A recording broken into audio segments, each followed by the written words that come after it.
Une guerre vise l'histoire juive, tandis que le monde reste passif et que les Arabes détruisent au bulldozer des sites patrimoniaux en Judée et Samarie. Les gouvernements occidentaux ne condamnent pas la destruction, ils condamnent les Juifs pour avoir construit des maisons à côté de ces mêmes endroits. Pendant que Tsahal déjoue des complots terroristes sous le couvert de la nuit, les puissances étrangères restent silencieuses face aux véritables menaces. Aujourd'hui, nous analyserons les tentatives d'effacement de l'histoire juive et leur lien avec la situation actuelle sur le terrain. Restez sur Judéocation avec nous. Bienvenue sur Judéocation sur Jewish News Syndicate Télévision. Je suis Josh Haston, correspondant Jewish News Syndicate News, et nous allons parler du terrorisme archéologique dans une minute. Mais malheureusement, 2 Israéliens ont été assassinés vendredi dernier lors d'une attaque terroriste dans le nord d'Israël. Une attaque à la voiture bélier et à l'arme blanche a été menée par un terroriste arabe d'un village sous l'autorité palestinienne près de Jénine. C'est dans le nord de la Samarie, le Shamron Nord. Il était en Israël, dans les frontières d'avant 1967 illégalement. Il travaillait ici illégalement depuis des jours. L'agresseur, Ahmad Abu Arom, 34 ans, vient de Kambatia.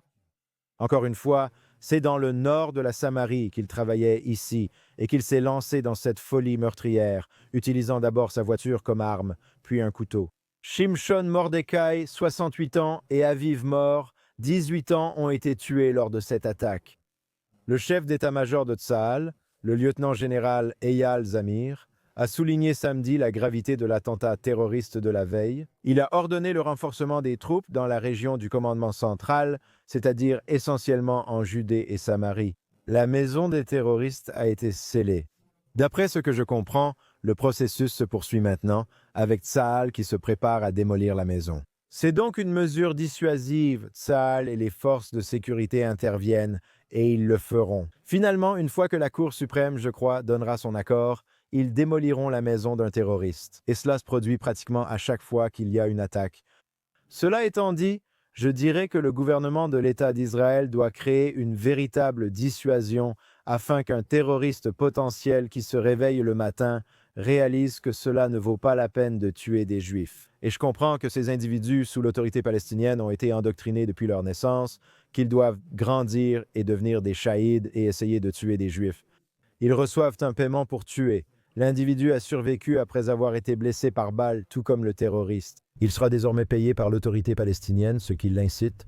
Tsahal et le gouvernement doivent instaurer une dissuasion pour que ces individus comprennent que cela ne vaut pas le coup.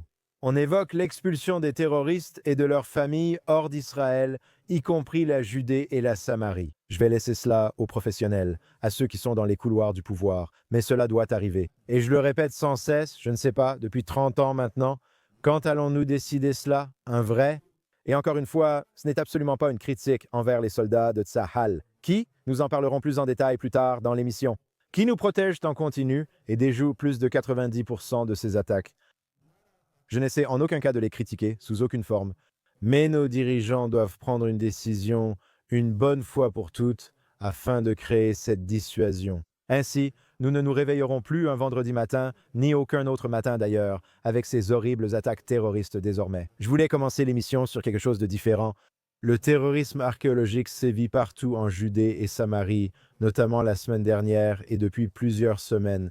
Nous avons déjà évoqué le terrorisme environnemental et la pollution de l'air due aux incendies illégaux déclenchés par les Arabes dans les zones sous contrôle de l'autorité palestinienne.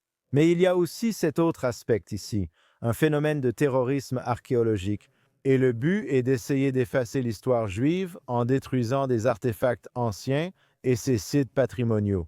Selon l'agence de presse Winnet, il y a 3064 sites du patrimoine juif à travers la Judée et la Samarie. Plus de 3000, dont plus de 2500 dans la zone C sous contrôle israélien total. Parmi tous ces sites, c'est 3000 environ la moitié, un peu plus de la moitié. 1150 ont été endommagés au cours des 30 dernières années. Ce sont d'anciens sites du patrimoine historique juif. 1150 endommagés. Et qu'avons-nous fait à ce sujet? Ken, je reproche à notre gouvernement de ne pas en faire assez, mais il semble que maintenant, quelque chose sera peut-être fait. L'officier chargé de l'archéologie à l'administration civile s'appelle Benjamin R. Evan. Il met en œuvre des changements. principalement en transférant les pouvoirs administratifs et de répression pénale à des employés sous son autorité. Dans le passé, les capacités d'application de la loi étaient extrêmement limitées et il n'y avait qu'un seul inspecteur chargé du pillage des antiquités. Dans toute la Judée et la Samarie, un seul homme protégeait 3000 sites patrimoniaux. Ainsi maintenant, tout un département est en train d'être créé par cet individu sous l'administration civile avec pour objectif l'application de la loi, les enquêtes et le renseignement. Composé d'un groupe de personnes dont un avocat qui sert de procureur militaire afin que des actes d'accusation puissent être déposés contre les Arabes qui pillent ces sites anciens. Comme la semaine dernière, nous avons parlé des efforts d'Israël contre le terrorisme environnemental. Ce rapport indique que le gouvernement agit enfin davantage pour prévenir le terrorisme archéologique. Soyons clairs, comme je l'ai dit depuis le début, le but est de détruire, d'effacer l'histoire juive. C'est le but de nos ennemis. Effacer toute trace de juifs ou de judaïsme en Judée et Samarie. Je l'ai constaté moi-même. Sur le mont du Temple, les tentatives du WACF et de ceux présents là-haut. Les Arabes, là-haut, tentent d'effacer l'existence de 2 anciens temples juifs sur le mont du Temple, lieu sacré du judaïsme. C'est aussi le cas en Judée et en Samarie. Espérons qu'avec cette nouvelle politique et ce nouveau protocole, avec ce personnel chargé de l'application, vraiment composé d'individus, ils empêcheront désormais ce terrorisme archéologique d'avoir lieu. La semaine dernière, nous avons évoqué l'approbation de 19 nouvelles communautés en Judée et Samarie, ainsi que la réaction de la communauté internationale. Bien sûr, ils deviennent fous, surtout les nations occidentales en Europe, dans l'Union européenne et d'autres pays, ils deviennent complètement hystériques. Que des Juifs veuillent vivre, construire, prospérer en Judée, ce qui est la chose la plus naturelle au monde. Donc, le ministre des Affaires étrangères, Guidon Sahar, a répondu cette semaine à la condamnation de ces pays occidentaux concernant la Judée et la Samarie. Le programme de construction et ses 19 nouvelles communautés, il a affirmé que les gouvernements étrangers ne pourront empêcher le droit des Juifs de vivre partout sur la terre d'Israël. Il a affirmé qu'un tel appel est moralement inacceptable et discriminatoire envers les Juifs. Absolument. Le ministre des Affaires étrangères a parfaitement raison ici, à 100% en disant cela. Les Juifs peuvent vivre dans toutes les grandes villes du monde comme Paris, New York, Londres ou Rome, mais pas en Judée, Binyamin ou Samarie. C'est incroyable d'en discuter, mais ce sont les critiques qu'Israël reçoit des gouvernements occidentaux partout. Donc Guidon Sahar l'affirme, la création de 11 nouvelles communautés et la légalisation de 8 autres, jusque-là illégales, visent à répondre à diverses menaces sécuritaires. C'est pourquoi nous construisons des communautés toutes situées en zone C sous contrôle israélien. Il n'y a aucune raison de ne pas construire et s'installer sur ces terres de l'État. Ces communautés sont légales et sous contrôle israélien. Ces 19-là, qui sont soit construites depuis le début, soit officiellement reconnues légalement, sont bénéfiques pour notre sécurité.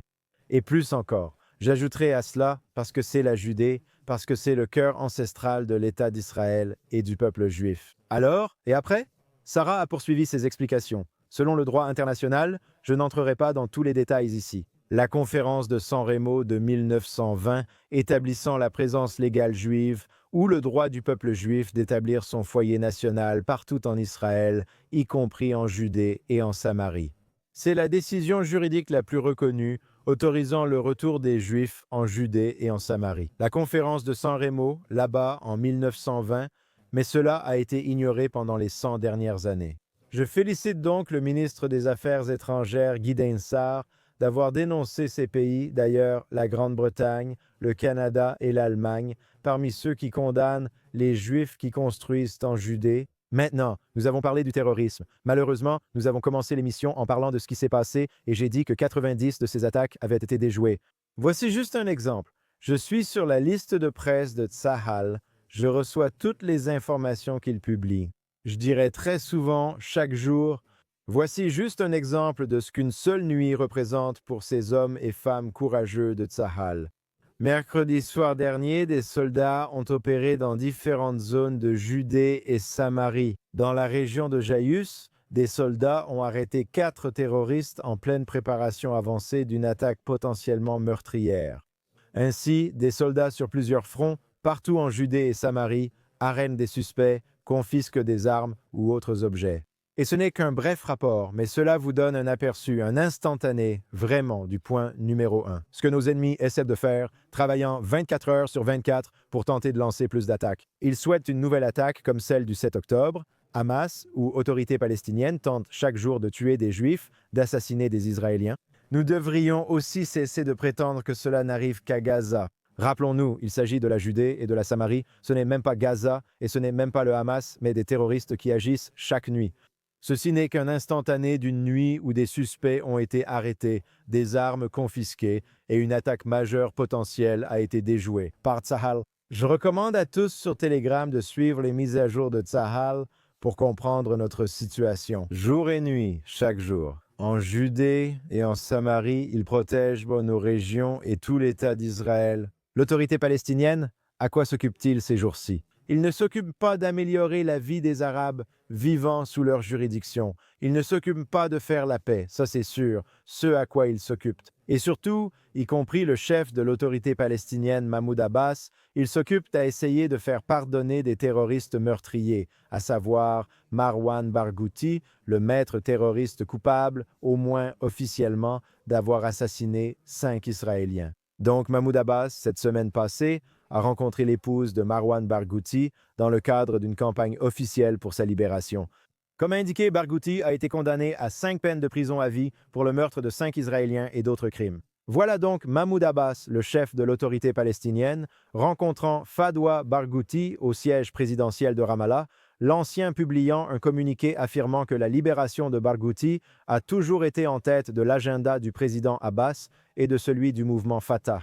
Selon l'agence de presse de l'autorité palestinienne Wafa, en août, le vice-dirigeant de l'autorité palestinienne Hussein al-Sheikh a déclaré que tous les efforts étaient déployés pour obtenir la libération de Barghouti.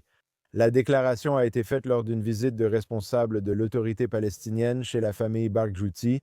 À ce sujet, al-Sheikh a ajouté que l'ancien chef du groupe terroriste Tanzim, Barghouti, dont il parle, représente un symbole de la lutte palestinienne. Ce sont ses mots, pas les miens. Barghouti est un symbole de la lutte palestinienne. Donc, les dirigeants de l'autorité palestinienne sont absolument clairs quant à leurs priorités et quant à qui sont les héros dans leur société. Les chefs terroristes sont les symboles de la lutte de l'autorité palestinienne contre Israël. L'autorité palestinienne souhaite la libération de tous les détenus. C'est à cela qu'ils s'occupent en ce moment. Ils essaient de faire libérer Barghouti de sa peine à perpétuité, affirment des responsables du gouvernement israélien. Et d'ailleurs, lui, en théorie, devait faire partie de la dernière libération de prisonniers ou de l'une des libérations de prisonniers de Gaza. Israël a refusé, des responsables jugeant la libération de Barghouti trop risquée. Cela pourrait relancer une violence massive et du terrorisme, des responsables pénitentiaires israéliens le qualifiant de bombe à retardement susceptible de déclencher une 3e intifada. C'est tout ce qu'il nous faut maintenant, non? C'est authentique. Aussi mauvaises que puissent être les choses avec le terrorisme quotidien en Judée-Samarie, les jets de pierre, les cocktails Molotov et, comme nous l'avons eu l'autre jour, un terroriste venant de Judée-Samarie et assassinant 2 Israéliens dans le nord d'Israël. La libération de Barghouti serait une bombe à retardement pour les initiés et pourrait déclencher une nouvelle guerre de terreur contre l'État d'Israël et le peuple juif. Marwan Barghouti doit rester derrière les barreaux, même s'il a ses 200 idiots utiles d'Hollywood. Il y a environ 1 mois, ils ont signé une pétition, comme s'il était un combattant de la liberté ou un gentil qui se battait pour, vous savez, l'humanité et tout ça. C'est un terroriste meurtrier, et il est honteux que certains veuillent le libérer. Et, au final, nous devons réaliser qui est l'autorité palestinienne, quelles sont ses valeurs, sur quoi elle se concentre. Elle se concentre sur la tentative de libérer des terroristes qui assassinent des juifs. Maintenant, je ne pense pas avoir vraiment fait cela auparavant. Interpeller une communauté juive pour ce que je considère comme un manque de discernement. Malheureusement, la communauté de Givat Zahevi qui se trouve juste au nord de Jérusalem doit se réveiller et je vais expliquer pourquoi. La police des frontières pousse les responsables municipaux de Givat Zahev à renforcer la sécurité des travailleurs de l'administration publique. Cela se passe 2 semaines après que la police a arrêté 7 gardes soupçonnés d'avoir aidé à faire entrer clandestinement des ouvriers dans la ville, 7 gardes d'une société privée, si je ne me trompe pas. Ils étaient soudoyés pour faire entrer clandestinement ces ouvriers à Givat Zahev. Ils l'ont fait et ils ont été arrêtés par la police. Donc, c'est généralement ce dont j'ai parlé auparavant, à savoir les résidents locaux. Je pense à Beth-El. Nous en avons parlé il y a des semaines. Beth-El demande à la police, à l'armée et aux responsables de l'ordre d'agir davantage pour leur sécurité. Dans ce cas, les policiers, ce sont eux, la police des frontières. Ce sont eux qui supplient Jivaza EV. Vous devez prendre le contrôle de votre sécurité. Donc, on dirait une sorte de chaos total où vous avez des agents de sécurité qui acceptent des pots de vin pour laisser entrer des ouvriers arabes. C'est une situation complètement perméable là-bas, où ces ouvriers entrent, et qui sait qui d'autre entre aussi. Dieu nous en préserve, Giv'at Zahevé doit se réveiller maintenant. Le conseil local a répondu à la demande de la police des frontières de renforcer leur sécurité, affirmant qu'ils ne transigent pas sur ce point. Ce rapport est très accablant. D'accord, comme je l'ai dit, d'habitude les résidents demandent plus, mais ici, ce sont les policiers qui le font.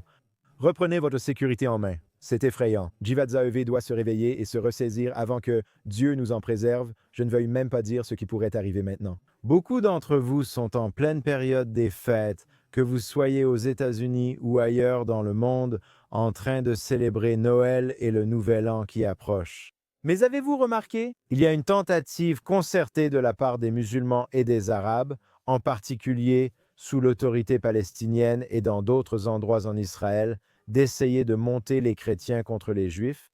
Alors, voyons une histoire ici. Dans une publication progressiste de Londres appelée Le Nouvel Arabe, le titre indique « La persécution israélienne jette une ombre sur Noël à Haïfa ». Et ce qu'ils disent, c'est la Cisjordanie, selon cet article. Les célébrations chrétiennes en Palestine et en Israël ont été marquées par la violence, la répression et le traumatisme durable de la guerre d'Israël contre Gaza. Alors que les communautés chrétiennes palestiniennes tentaient de célébrer la fête sous le siège, la surveillance et l'occupation, cela dresse un tableau sombre. Ce nouveau site médiatique arabe le fait-il? S'ils sont ainsi maintenant, je n'ai rien entendu sur des violences à Noël. D'où tiennent-ils leurs infos? Je ne suis pas vraiment sûr. Ou alors, si on en croit ce rapport, on dirait qu'Israël a mené une sorte de pogrom contre les chrétiens, comme un pogrom organisé contre les chrétiens. C'est vraiment ce qu'on appelle de la désinformation. À Haïfa, des célébrations dans le quartier chrétien palestinien de Wadi al-Nisnas ont dégénéré après l'intervention de la police israélienne qui a arrêté et frappé des habitants. Israël a frappé des habitants chrétiens à Noël, c'est ce qu'il rapporte, selon des images et des témoignages partagés en ligne. Des familles préparant Noël ont subi force et arrestations, illustrant le ciblage systématique des communautés palestiniennes, même durant les fêtes. Je veux dire, on parle ici de mensonges absolus et de propagande diffusée par ce journal progressiste basé à Londres. Voici la vérité sur ce qui s'est passé. J'ai fait des recherches. Selon la police israélienne, ils ont relâché. Ils ont publié une déclaration ici, affirmant qu'à l'encontre des fausses allégations circulant en ligne, y compris dans ce faux média, la police n'a pas fait de descente lors d'un événement chrétien de Noël à Haïfa.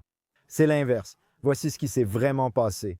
Tout en assurant la sécurité de cet événement, les agents ont interpellé 3 individus qui se comportaient de manière désordonnée, permettant ainsi à la célébration festive de se terminer sans autre perturbation. Et ensuite, la police poursuit en souhaitant un joyeux Noël à nos agents chrétiens, à nos communautés et à nos amis du monde entier. Des policiers chrétiens servent dans la police israélienne. Que s'est-il donc passé à Haïfa? Il y avait 3 individus, peut-être qu'ils buvaient, peu importe, ils sont devenus turbulents, et la police a été appelée et les a arrêtés, emmenant ces 3 individus loin des lieux, afin que les célébrations chrétiennes officielles de Noël puissent se dérouler de manière ordonnée et respectueuse. Donc, cette publication ment carrément en affirmant qu'il y a eu une sorte de pogrom contre les chrétiens à Haïfa pendant les vacances de Noël. L'article continue. Les artisans sont venus à Haïfa. Je ne devrais peut-être pas lire ça, mais je le ferai. Alors que les chrétiens, à travers la Palestine maintenant, ils ne parlent pas de Haïfa, ils parlent de la Judée et de la Samarie, ce qu'ils appellent Darnia ou la Palestine, peu importe comment ils l'appellent. Marques Noël, au milieu de la dévastation laissée par l'assaut d'Israël sur Gaza et le renforcement du contrôle militaire en Cisjordanie occupée. Bien sûr, ce sont tous leurs termes, donc l'assaut à Gaza. D'accord, donc ce qu'ils disent essentiellement, c'est qu'Israël devrait rester tranquille après le massacre du 7 octobre. Ils disent qu'entrer à Gaza pour éliminer le Hamas était une erreur. Et bien sûr, ce rapport ne mentionne même pas le 7 octobre, Godfrey. Il devrait vraiment le faire. Alors, comment le Hamas ou l'autorité palestinienne traite-t-il vraiment les chrétiens? Bethléem illustre parfaitement ce phénomène. Aujourd'hui, la ville n'est plus qu'à 10% chrétienne contre plus de 80% autrefois. Peut-être que cela a quelque chose à voir avec la persécution musulmane, mais pas selon les progressistes de ce journal. Ce sont toujours les Juifs qu'on accuse, et c'est cette tentative de présenter Israël comme étant anti-chrétien. C'est ce qu'ils essaient de faire. Israël, le seul pays de la région où la population chrétienne augmente d'une certaine manière. Nous sommes les méchants et l'autorité palestinienne est le Hamas. Selon ce rapport, ils sont les combattants de la liberté et les gentils. Ne vous laissez pas tromper par la propagande. Ne les laissez pas semer la discorde entre les chrétiens pro-Israël, les chrétiens en général et les juifs. Parce que c'est leur objectif. Et c'est tout pour aujourd'hui, les amis. C'est tout le temps dont nous disposons. Cette semaine sur Judéocation, ici sur Jewish News Syndicate Télévision, je suis Josh Haston, correspondant Jewish News Syndicate News. Assurez-vous d'aller sur Jewish News Syndicate Télévision pour tous les programmes incroyables que Jewish News Syndicate propose. Donnez-nous un super merci. Faites un don à Jewish News Syndicate aujourd'hui. Rendez-vous sur jewishnewssyndicate.org pour les dernières actualités d'Israël, du Moyen-Orient et du monde juif. Je remercie toutes les personnes en coulisses, Aaron Wagalanter, Esther Eden, le producteur Zach Sickerman, Ryan Lifshitz et le directeur Yuri Svertsky. Pour ceux qui célèbrent, je vous souhaite à tous une bonne année, un joyeux 1er janvier 2026, et on se retrouve la semaine prochaine sur Judéocation, ici sur Jewish News Syndicate Télévision.